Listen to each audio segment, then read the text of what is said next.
குறைந்த விலை நிறைந்த தரம் தங்கள் தேவைகள் அனைத்தும் ஒரே இடத்தில். ஜெயச்சந்திரன். இசையமைப்பாளர் A.R. ரஹ்மான் விவாகரத்து அறிவிப்புக்கு பின் விவாகரத்து காரணங்கள் குறித்து அவதூறு கருத்துக்கள் பரவி வந்த நிலையில் A.R. ரஹ்மான் தரப்பில் சமூக வலைதளங்கள் மற்றும் யூடியூபர்களுக்கு நோட்டீஸ் அனுப்பப்பட்டுள்ளது. இதன் பின்னணியை பார்க்கலாம் விரிவாக. கடந்த சில நாட்களுக்கு முன் திரையுலகினரையும் திரையுலக ரசிகர்களையும் அதிர்ச்சிக்குள்ளாக்கியது இசையமைப்பாளர் A.R. ரஹ்மான் சாய்ரா பானுவின் விவாகரத்து அறிவிப்பு. 29 ஆண்டு கால திருமண வாழ்க்கையில் இருந்து பிரிந்து விவாகரத்து பெறப்போவதாக சாய்ரா பானு அறிவித்த நிலையில் அதனை உறுதிப்படுத்தினார் A.R. ரஹ்மான். இது தொடர்பாக அவர் வெளியிட்ட உருக்கமான அறிக்கையில் தங்களின் கடினமான இந்த அத்தியாயத்தில் பிரைவசி தேவை என கூறியிருந்தார். இருப்பினும் விவாகரத்துக்கான காரணம் குறித்து பல்வேறு வதந்திகள் பரவின. குறிப்பாக A.R. ரஹ்மானின் இசைக்குழுவில் இடம்பெற்றிருந்த கிட்டார் கலைஞர் மோகினி டே அவரது கணவரிடமிருந்து விவாகரத்து பெற்றது பேசு பொருளானது. இதேபோல் A.R. ரஹ்மான் குறித்து பல அவதூறு கருத்துக்கள் இணையத்தில் உலா வந்து கொண்டே இருந்தன.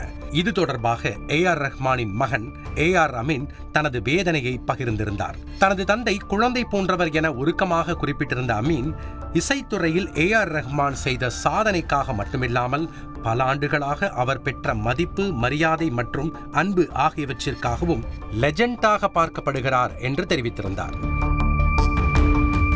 அவர் குறித்த வதந்திகளும் முகாந்திரம் இல்லாத குற்றச்சாட்டுகளும் மனதை காயப்படுத்துவதாக வேதனையை வெளிப்படுத்தியிருந்த அமீன், விவாகரத்து தொடர்பான போலியான கட்டுக்கதைகள் பரப்புவதை நிறுத்திக் கொள்ளுமாறும் கேட்டுக்கொண்டிருந்தார். இருப்பினும் A.R. ரஹ்மான் விவாகரத்தையே கண்டென்ட்டாக்கி வந்தன சில யூடியூப் பக்கங்கள். இந்நிலையில்தான் அதிரடியாக நோட்டீஸ் அனுப்பியுள்ளார் A.R. ரஹ்மானின் வழக்கறிஞர். அந்த நோட்டீஸில் சமூக வலைதளங்களில் அவதூறு பரப்பும் வகையில் உண்மைக்கு புறம்பான தகவல்களுடன் எழுதப்பட்டுள்ள கட்டுரைகள், சிலர் கற்பனையில் அளித்த பேட்டிகள் போன்ற அவதூறு வீடியோக்கள் வெளியிடப்பட்டுள்ளதாக கூறப்பட்டுள்ளது.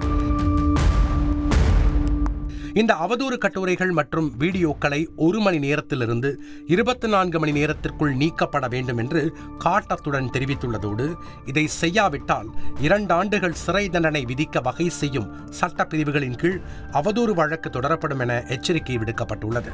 இதனால் விவாகரத்து குறித்து கட்டுக்கதைகளை வெளியிட்ட சமூக வலைதளவாசிகள் விரைந்து அதனை நீக்குவார்கள் என எதிர்பார்க்கப்படுகிறது. குறைந்த விலை நிறைந்த தரம் தங்கள் தேவைகள் அனைத்தும் ஒரே இடத்தில். ஜெயச்சந்திரன்.